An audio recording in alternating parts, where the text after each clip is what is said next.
Hello दोस्तों, एक बार फिर से स्वागत है आप सभी का अतुल्य आरएस ऑनलाइन क्लासेस पे।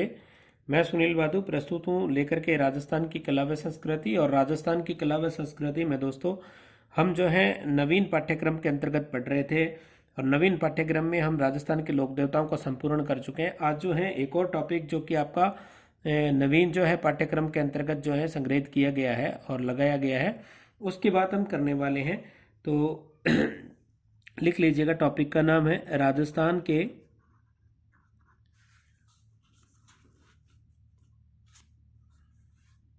लोक संत। राजस्थान के लोक संत विजिबल है, सभी को दिखाई दे रहा है अच्छे से। तो सबसे पहले हम जो है लोक संतों में बात करेंगे। वापस क्लास से जुड़िएगा, सभी ध्यान दीजिएगा दोस्तों, क्योंकि हमारे पास इतना वक्त नहीं है कि हम जो है फालतू की बातें करें। तो लोक संतों की बात करते हैं सीधी डायरेक्टली। संत दादू दयाल।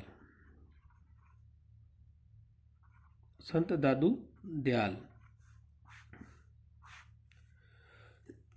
तो संत दादू दयाल की बात करते हैं। सबसे पहले आपसे वही पूछा जाएगा जो ज़्यादातर पूछा गया है, तो इनका जन्म स्थान की बात करते हैं। तो जन्म जो है इनका, आप अच्छे से नोट्स बनाइएगा, मेरे पास जगह का अभाव है इसलिए मैं साइड में लिख रहा हूँ। तो जन्म स्थान जब भी पूछा जाए तो आप जगह का नाम लिखेंगे अहमदाबाद। कौन सा बाद? अहमदाबाद। और ये जो अहमदाबाद है आपकी, ये जगह पड़ती है गुजरात में। कौन सी जगह पड़ता है? गुजरात राज्य में पड़ता है दोस्तों ये जगह। जन्म स्थान अहमदाबाद, गुजरात में। 1544 में इनका जन्म हुआ है, ऐसा माना जाता है कि फाल्गुन शुक्ला अष्टमी के दिन इनका जन्म हुआ था। 1544 के आसपास, या 1544 भी आप लिख सकते हैं। समझ में दोस्तों। सबसे ज़्यादा जो प्रश्न एक और पूछा गया इनके बारे में, इनकी उपाधि बहुत बार प्रतियोगी परीक्षाओं में पूछी गई है। तो उपाधि, इन्हें राजस्थान का कबीर कहते हैं। क्या कहते हैं? राजस्थान का कबीर। और राजस्थान का कबीर कहने के पीछे क्या उद्देश्य है वो भी मैं आपको बता दूंगा। क्योंकि कबीर ने जो अपना साहित्य लिखा था उसमें सदुकड़ी भाषा का प्रयोग किया था, और इन्होंने भी सदुकड़ी भाषा का, हालांकि इनकी जो साहित्यिक भाषा है वो ढूंढाड़ी है, सदुकड़ी जैसी ही लगती हैं। समझ में आई दोस्तों। इसलिए इन्हें क्या कह दिया गया? राजस्थान के कबीर के नाम से जानते हैं। फिर जो है एक बार प्रतियोगी परीक्षा में ये पूछा गया कि इनकी समाधि के बारे में। समाधि स्थल बताइए।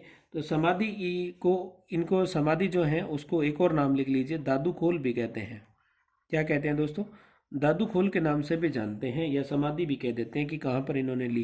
तो एक स्थान पड़ता है नरेणा। इस नरेणा स्थान को कई जगह नारायणा भी लिखा हुआ मिल सकता है आपको, एक ही बात है दोस्तों। तो ये नरेणा या नारायणा जो जगह है जहाँ पे इन्होंने समाधि ली, ये पड़ती है जयपुर जिले में। समझ में आई। ज्येष्ठ कृष्णाष्टमी को 1600 सॉरी, ज्येष्ठ कृष्णाष्टमी को जो है इन्होंने क्या ली थी? समाधि ली थी, जिस दिन हम जो है इनका समाधि दिवस के रूप में मनाते हैं। समझ में आई दोस्तों। फिर जो है अगली बात लिखिएगा, गुरु। तो गुरु का जो नाम मिलता है, एक तो मिलता है हमें वृदानंद जी। क्या मिलता है? वृदानंद जी मिलता है। इसी तरह से दूसरा नाम जो है बुद्धन जी भी मिलता है। क्या मिलता है? बुद्धन जी करके भी गुरु का नाम हमें मिलता है, क्योंकि 11 वर्ष के थे तब इन्होंने गुरु दीक्षा इन्होंने धारण की थी। और फिर जो है इनसे प्रश्न जो पूछा जाता है, मोस्टली जो ज़्यादा बार प्रश्न पूछा गया है वो पूछा गया है दोस्तों। तो ज़्यादा बार जो प्रश्न पूछा गया है वो पूछा गया है संत दादू की रचनाओं के संदर्भ में। संत दादू की रचनाएं, यानी इनकी पुस्तकें जो इनके द्वारा लिखी गई। एक तो पुस्तक है दादू दयाल रा दूहा। दादू दयाल रा दूहा करके हमें पुस्तक मिलते हैं। और इसी तरह से दूसरी जो पुस्तक मिलती है, दादू दयालरी बाणी। दादू दयालरी वाणी। ये दो ग्रंथ तो हमें मिलते ही मिलते हैं दोस्तों। आजकल जो है इनका एक प्रचलन में ग्रंथ और आ रहा है जिसका नाम है काया बोली, जो आपको शायद नहीं मिला हुआ होगा, कहीं भी नहीं पढ़ा होगा। ये जो काया बोली है, इसका जिक्र दोस्तों जो अपनी माध्यमिक शिक्षा बोर्ड की किताबें हैं, कक्षा 12 की एक किताब लगती है हिंदी में, जो कि हिंदी साहित्य का इतिहास है, और कक्षा 12 की पुस्तक है। उसमें माध्यमिक शिक्षा बोर्ड की पेज नंबर 46 पे आपको, वहाँ पे आपको मिल जाएगी ये काया बोली, जो कि दादू दयाल की एक रचना है। समझ में दोस्तों। फिर जो है इनकी साहित्यिक जो भाषा थी, साहित्यिक भाषा, तो साहित्यिक भाषा जो है काफ़ी बार प्रतियोगी परीक्षाओं में पूछ ली गई हैं। तो इन्होंने सदुकड़ी भाषा का प्रयोग किया था। कैसी भाषा का? सदुकड़ी भाषा का प्रयोग किया था अपने साहित्य के अंतर्गत। समझ में दोस्तों। यानी साहित्य में सदुकड़ी भाषा का प्रयोग किया। थोड़ा गले में प्रॉब्लम है, इसलिए आपको सुनने में हो सकता है थोड़ी दिक्कत हो, लेकिन कोई बात नहीं, अपने को पढ़ना है। गौण बातों को जो है एक साइड में रखिएगा। इन्होंने एक पंथ चलाया था, और चलाया गया जो पंथ था इनके द्वारा उसको कहते हैं दादू पंथ। क्या कहते हैं दोस्तों? दादू पंथ जो है इनके द्वारा चलाया गया था। समझ में आई दोस्तों। और ये दादू पंथ जो है, पहले बता दूं कि प्रब्रह्म एक संप्रदाय था, बाद में इसको दादू पंथ कहा गया। तो इस जो दादू पंथ है इसकी जो प्रधान पीठ है, क्या दोस्तों, इस दादू पंथ की जो प्रधान पीठ है उसकी बात कर लेते हैं। तो प्रधान पीठ नरेना ही है या नारायणा है, जो कि कहाँ पड़ती है? जयपुर में। इस दादू पंथ की प्रधान पीठ है। समझ में आई दोस्तों। फिर जो है दादू के शिष्यों के बारे में पूछ लिया जाता है। तो संत दादू के शिष्य, संत दादू के शिष्य, उनकी बात अपन यहाँ कर लेते हैं। और यहाँ से प्रश्न लगभग पूछा जाता है, तो कुछ विशेष नाम मैं आपको लिखा रहा हूँ, वो लिखेगा आप। एक तो इनके शिष्य थे, गरीबदास करके नाम मिलता है एक शिष्य का, और दूसरे शिष्य आप लिख लीजिए मिस्किन दास। क्या नाम मिलता है? मिस्किन दास। फिर लिखेगा सुंदरदास, सुंदरदास। क्या मिलता है? सुंदरदास। और सुंदरदास, और इसके अलावा लिखेगा एक जो आजीवन दूल्हे के वेश में रहे थे, रज्जब करके नाम मिलता है उनका। क्या मिलता है दोस्तों? रज्जब जी। समझ में आई दोस्तों। तो ये सुंदरदास और रज्जब जी पे बहुत बार जो है प्रतियोगी परीक्षाओं में पूछ लिया जाता है कि ये किसके शिष्य थे। तो संत दादू के शिष्य थे। और ये जो आपके सुंदरदास है, इन्होंने एक स्थान पढ़ता है गेटेलोव। गेटेलोव, ये गेटेलोव जगह जो है दौसा में पड़ती है। वहां से इनसे क्या है, दीक्षा ली थी, इसलिए जो है गुरु बन गए संत दादू दयाल किसके? सुंदरदास के। समझ में आई दोस्तों बात। और इन्हीं सुंदरदास के कुछ ग्रंथ हैं जहाँ से प्रश्न जो है पूछ लिया जाता है। सुंदरदास की कुछ पुस्तकें मैं यहाँ पे लिख रहा हूँ जो कि इनके शिष्य हैं। एक तो इन्होंने लिखा था सुंदर विलास। क्या लिखा था? सुंदर विलास करके एक ग्रंथ का नाम मिलता है इनके। और इसी तरह से दूसरा लिखेगा सुंदर सार।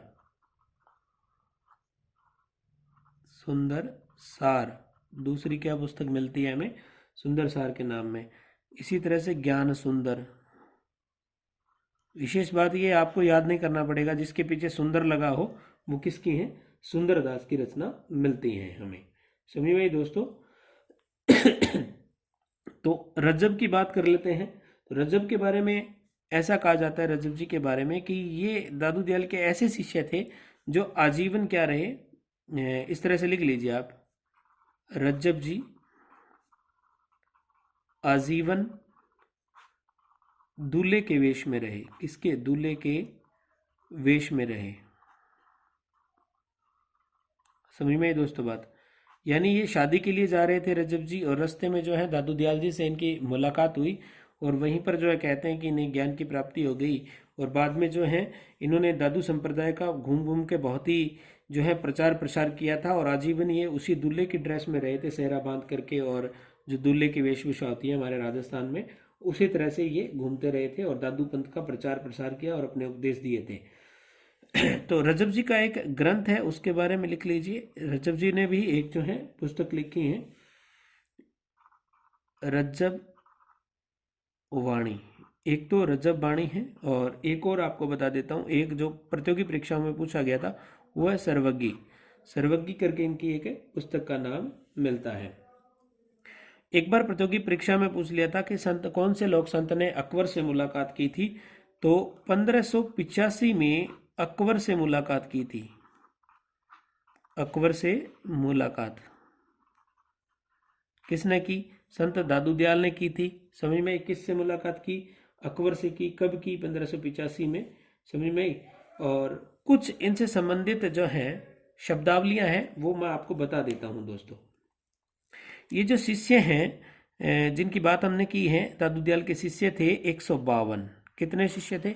152 शिष्य मिलते हैं, जिनमें से मुख्य जो 52 शिष्य थे उनको 52 थांबे भी कहते हैं। क्या कहते हैं? 52 थांबे के नाम से भी जानते हैं। समझ में आई दोस्तों? तो ये कोई ज़्यादा लिखने वाली बात नहीं है। आप 52 स्तंभ कहलाए या 52 थांबे कहलाए इनके जो शिष्य हैं, तो इसको ज़्यादा जो है ज़रूरत नहीं है आपको रटने की, आराम से याद रह जाएगा आपके जब भी ऐसा प्रश्न कोई बनता है तो। इसी तरह से जो है कुछ शब्दावली है। एक शब्द मिलता है अलख दरीबा। प्रश्न पूछ लिया जाता है कि अलख दरीबा क्या है। तो दादूपंथी जो लोग हैं दादू पंथ के, तो दादू पंथ के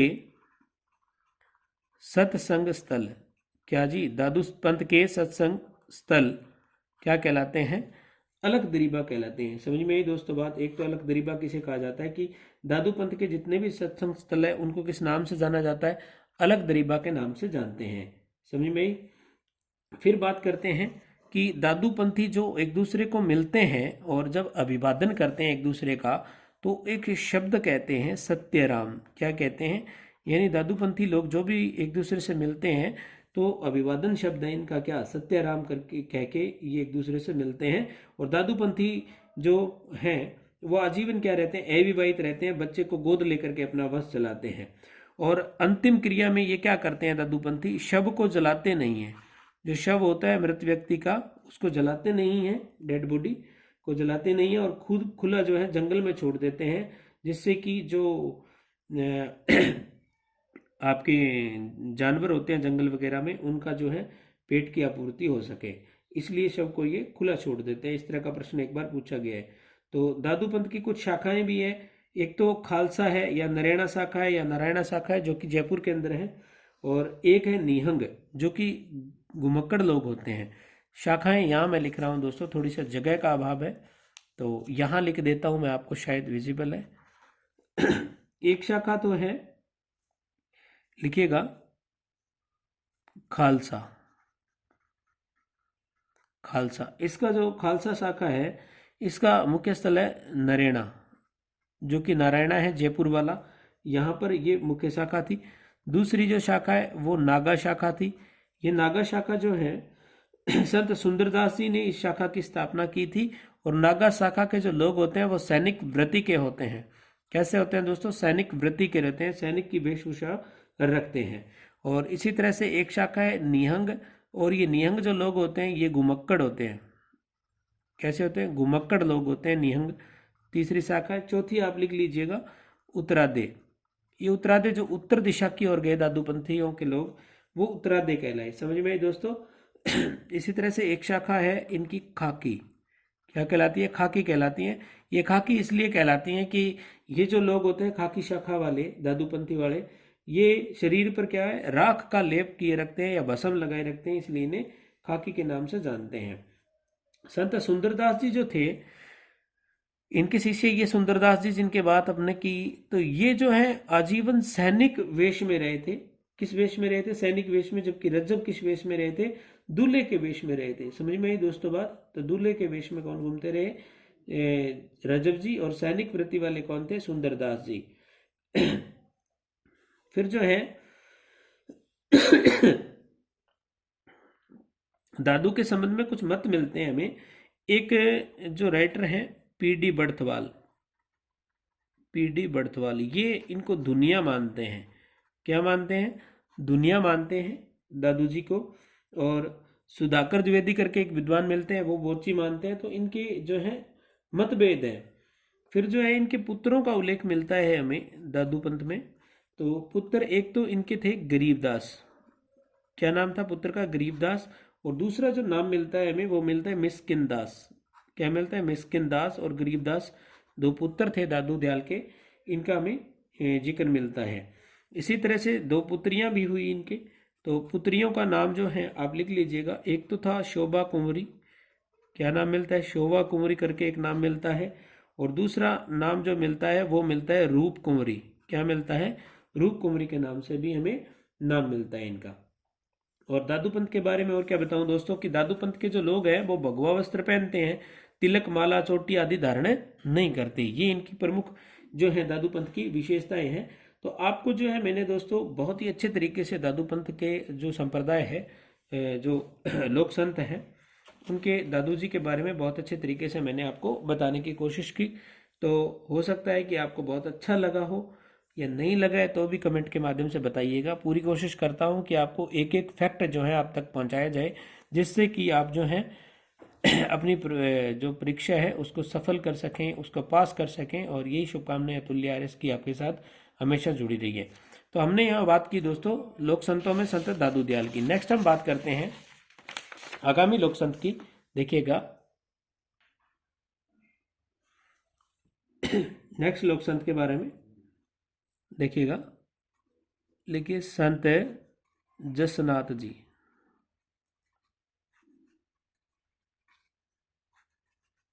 संत जसनाथ जी की बात करते हैं प्रिय विद्यार्थियों। तो संत जसनाथ जी के बारे में बात करते हैं। तो माता का नाम लिखिएगा यहाँ रूपा दे। माता का नाम क्या मिलता है? रूपा दे। और पिता का नाम लिख लीजिए हमीर जाट। हमीर जाट के नाम से इनका क्या मिलता है? पिता का नाम मिलता है हमीर जाट। समझ में आई दोस्तों? ये तो माता पिता के नाम हुए। इसके बाद जो ज्यादातर प्रश्न पूछा गया है वो पूछा गया है जन्म स्थान। तो जन्म स्थान के संदर्भ में एक जगह है कतरियासर। कौन सी जगह? कतरियासर। ये जो कतरियासर जगह है आपकी, ये पड़ती है दोस्तों बीकानेर जिले में। कौन से जिले में अवस्थित है? बीकानेर जिले में पड़ती है। और कार्तिक शुक्ला एकादशी को जो है इनका जन्म माना जाता है, जिसे हम देवशेनी एकादशी के नाम से भी राजस्थान में जानते हैं। और फिर जो है इनके द्वारा एक पंथ चलाया गया था। कौन सा पंथ चलाया गया था? उस पंथ का नाम लिख लीजिए जसनाथी संप्रदाय। जसनाथी संप्रदाय। और ये जो जसनाथी संप्रदाय किसके द्वारा चलाया गया? जसनाथ जी के द्वारा चलाया गया। और इनके जो गुरु हैं उनका नाम मिलता है गोरखनाथ। क्या मिलता है दोस्तों? गुरु का नाम गोरखनाथ मिलता है हमें। और गोरखनाथ से कहते हैं कि 12 वर्ष की आयु में ये एक जंगल में जा रहे थे, बागथली का जंगल था, और वहाँ ऊँटनियों के पीछे ये निकल गए थे। वहीं पर इनसे मुलाकात हुई, वहाँ से इन्हें गुरु बना लिया था। और एक स्थान पड़ता है गोरखमालिया नामक स्थान, वहाँ पर इन्होंने 12 वर्षों तक तपस्या की। एक स्थान है गोरखमालिया, बीकानेर में ही पड़ता है। वहाँ पर 12 वर्षों तक क्या की थी? तपस्या की थी। और फिर जो है कतरियासर में, यहाँ ये कतरियासर जो जगह है, यहाँ 24 वर्ष की आयु में, ये प्रश्न पूछा हुआ है, 24 वर्ष की आयु में इन्होंने क्या ले ली? समाधि ले ली थी दोस्तों। ये बात आपको याद रखनी है कि इन्होंने समाधि कितनी आयु में ली थी, इसकी इनकी अवस्था क्या थी? तो 24 वर्ष की इनकी अवस्था थी उस समय। और इन्होंने जब समाधि ली उस दिन तिथि आश्विन शुक्ला सप्तमी थी। और वहाँ पर एक लोहा पांगल नाम का एक तांत्रिक था चूरू के अंदर, वहाँ भी इन्होंने उसका अभिमान का जो है चूर किया था। इस तरह का हमें उल्लेख मिलता है। तो सिकंदर लोदी को आप जानते हैं सभी। सिकंदर लोदी बहुत ही प्रभावित था किससे? जसनाथ जी से। एक बार कहते हैं कि सिकंदर लोदी ने इन पर आक्रमण किया तो चारों ओर जो है इनकी जो तपोस्थली थी उसके चारों ओर आग जलने लगी, और इससे बड़ा प्रभावित हुआ। तो सिकंदर लोदी ने कतरियासर के आसपास की भूमि इन्हें दान में दी थी। तो क्या दी? भूमि दान दी। किसने दी? सिकंदर लोदी ने। कौन सी भूमि दी? कतरियासर के आसपास। किसके आसपास? कतरियासर के आसपास जो है इन्होंने भूमि दान में दी। तो कतरियासर के आसपास की भूमि जो है सिकंदर लोदी के द्वारा इन्हें दान में दी गई थी। फिर जो है प्रश्न यहाँ से पूछा जाता है कि जो रचनाएं हैं, जसनाथ जी की प्रमुख रचनाएं आपसे पूछ ली जाती है। तो एक तो रचना का नाम मिलता है कोंडा, ये बहुत बार पूछा गया प्रश्न है। और दूसरी जो रचना है उसका नाम मिलता है सिंबूदड़ा। दूसरी रचना सिंबूदड़ा, जो कि सबसे ज़्यादा प्रतियोगी परीक्षाओं में पूछा गया है। इसी तरह से इनकी एक रचना गोरख छंद भी मिलती हैं। क्या मिलती हैं? गोरख छंद के नाम से भी इनकी हमें एक रचना प्राप्त होती हैं। तो उसको भी आपको जो है याद करना है दोस्तों। लेकिन कोंडा और सिंबूदड़ा से बहुत बार जो है प्रतियोगी परीक्षाओं में प्रश्न पूछा गया है। फिर बात करते हैं जसनाथी संप्रदाय जो इन्होंने चलाया। ये जो जसनाथी संप्रदाय था इसके कुछ नियम थे जसनाती संप्रदाय। तो जसनाती संप्रदाय के नियम थे 36। एक हम बिश्नोई धर्म संप्रदाय पढ़ेंगे, उसके नाम है, उसके जो नियम हैं वो 29 होंगे। एक संप्रदाय पढ़ेंगे जिसके नियम 42 होंगे। तो ये कंफ्यूजन नहीं होना है, आपको थोड़ा ध्यान रखना है। तो जसनाती संप्रदाय के जो नियम हैं वो कितने हैं दोस्तों? 36 हैं, और सिंबुद्रा ग्रंथ में ये लिखे गए हैं इनके द्वारा। जसनाती सिद्धों की जो समाधियां हैं वो बाड़ी कहलाती हैं। क्या कहलाती हैं? बाड़ी कहते हैं इनकी। जसनाती संप्रदाय के जितने भी सिद्ध हुए या संत हुए, उनकी जो समाधि हैं उन्हें क्या कहते हैं? बाड़ी के नाम से जानते हैं। समझ में आई दोस्तों? ये जसनाती संप्रदाय जो है, यहाँ पे जसनाती संप्रदाय के लोग क्या करते हैं? एक नृत्य करते हैं। उस नृत्य का नाम है अग्नि नृत्य। कौन सा नृत्य? नृत्य आपके टॉपिक में है दोस्तों, आजकल नया टॉपिक लग गया है रीट में। तो अग्नि नृत्य इनके द्वारा किया जाता है। इस तरह से यूं क्या किया जाता है? एक ग्राउंड तैयार किया जाता है, एक मैदान, थोड़ी सी जगह 3x4 की या इस तरह की जगह तैयार की जाती है, और यहाँ पर लकड़ियाँ रख दी जाती है और इनको फिर जलाया जाता है। और फिर ये जल करके जो मोटी लकड़ियाँ होती है अंगारों का रूप ले लेती हैं। किन का रूप ले लेती हैं? अंगारों का। और इन अंगारों पर जो है इस जसनाती संप्रदाय के सिद्धों के द्वारा जो नृत्य किया जाता है, उस नृत्य को अग्नि नृत्य के नाम से जानते हैं, और इसका उत्पत्ति स्थल कत्रियासर बीकानेर को माना जाता है। समझ में आई दोस्तों? कौन सा नृत्य किया जाता है? अग्नि नृत्य किया जाता है, सिद्धों के द्वारा किया जाता है, जलते हुए अंगारों पे किया जाता है। और नृत्य में जो अंगारे होते हैं यहाँ पर लकड़ी के, उन्हें मतीरा कहा जाता है। क्या कहा जाता है? मतीरा कहा जाता है। और फतेह फतेह कह करके, फतेह फतेह कह करके ये क्या करते हैं? नृत्य का प्रारंभ करते हैं। इस तरह का प्रश्न एक बार पूछा गया है। और मोर पक्षी को क्या मानते हैं? पवित्र मानते हैं। मोर पक्षी को क्या मानते हैं जसनाती संप्रदाय के लोग? पवित्र मानते हैं। समझ में दोस्तों? और जाल वृक्ष को जो है पवित्र मानते हैं। और लूणकरण को तो वरदान भी दिया था इन्होंने, जसनाथ जी ने, कि तुम्हारा जहाँ राज्य होगा वहाँ पीलू वृक्ष की प्रधानता रहेगी। पीलू वृक्ष जाल को ही बोला जाता है। जाल एक वृक्ष होता है दोस्तों, और लूणकरण को ऐसा वरदान भी कहते हैं कि इन्होंने दिया था। तो अंगारों को मतीरा कहा जाता है, इस बात को आपको याद रखना है। और इनकी समाधि क्या कहलाती है? मैंने बता दिया आपको, बाड़ी कहलाती हैं। फिर जो है संसार इनके कुछ नियम है। एक तो काले रंग का डोरा पहनते हैं। क्या करते हैं? काले रंग का क्या पहनते हैं? डोरा पहनते हैं। किस संप्रदाय के लोग? जसनाती संप्रदाय के लोग काले रंग का डोरा पहनते हैं, जिसमें 3 गांठें होती हैं। गोगा राखड़ी में मैंने 9 बताई थी, आपको याद रखना। और यहाँ कितनी बता रहा हूँ? 3 बता रहा हूँ। भगवा वस्त्र पहनने वाले जो अनुयायी हैं, जो भगवा वस्त्र पहनते थे, वो अनुयायी क्या कहलाए? सिद्ध कहलाए। क्या कहलाए? सिद्ध कहलाए। और इसी तरह से संसार से विरक्ति वाले परमहंस कहलाए। संसार से विरक्ति वाले जो अनुयायी थे जसनाती संप्रदाय के, वो क्या कहलाए? परमहंस कहलाए। इस तरह के प्रश्न भी आपसे पूछे जा सकते हैं, क्योंकि लोक संत का टॉपिक आपके दे दिया गया है। समझ में आई दोस्तों? तो इस तरह से ये तमाम जानकारियां जो है जसनाती संप्रदाय या जसनाथ जी, जो कि लोक संत का टॉपिक हम कर रहे हैं, उनके संदर्भ में आपको प्रेषित की हैं।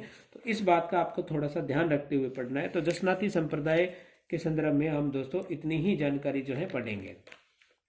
इसी तरह से नेक्स्ट लोक संतों में एक और बात कर लेते हैं हम।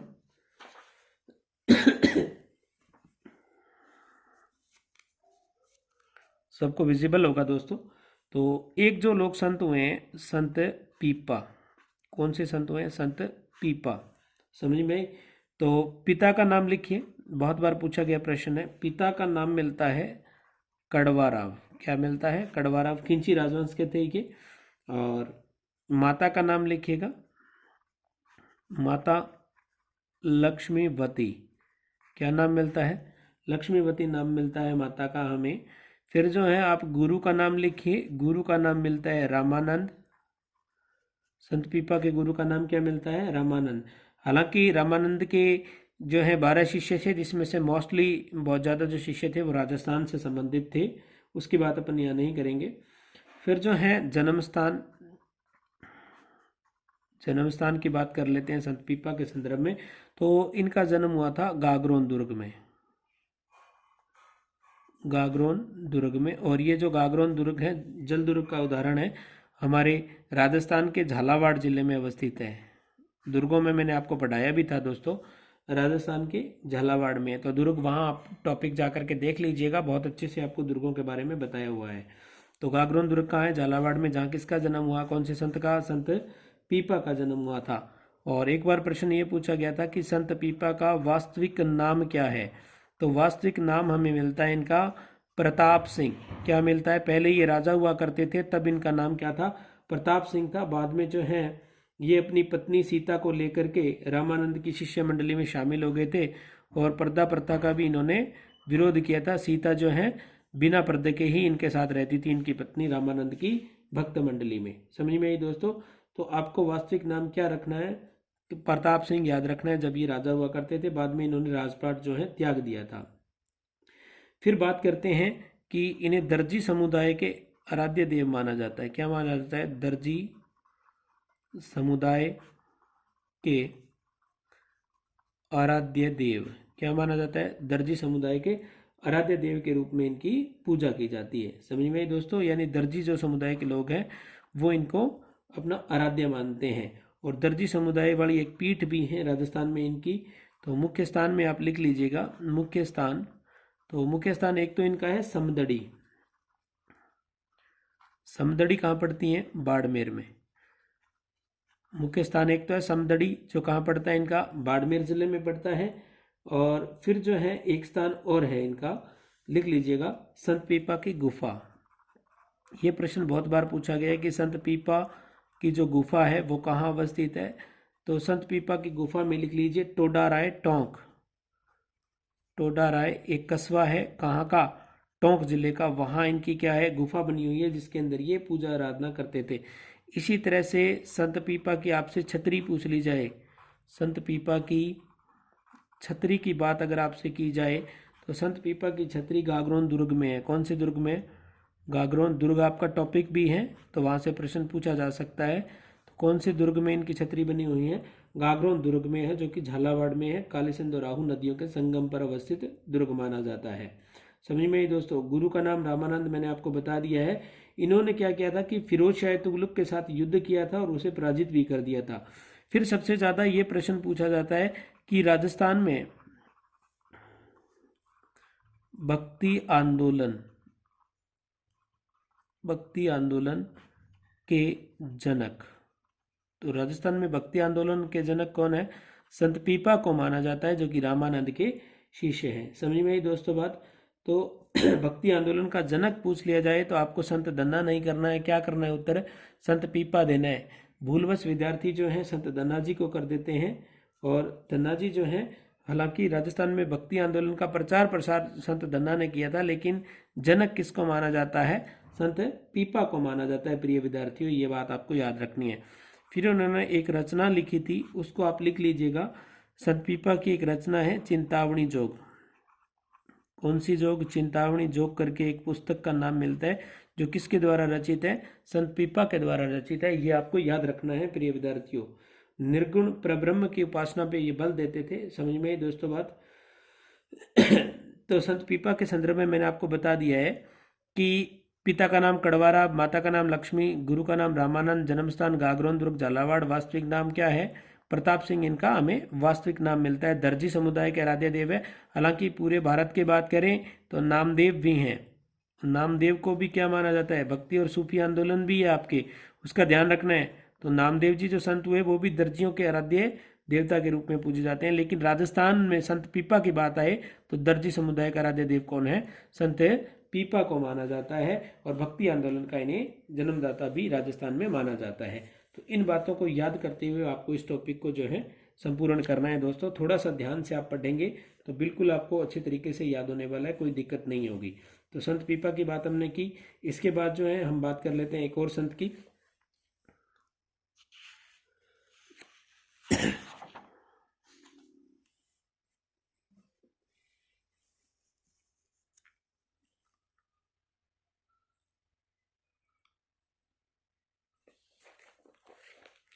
लिखिएगा आप,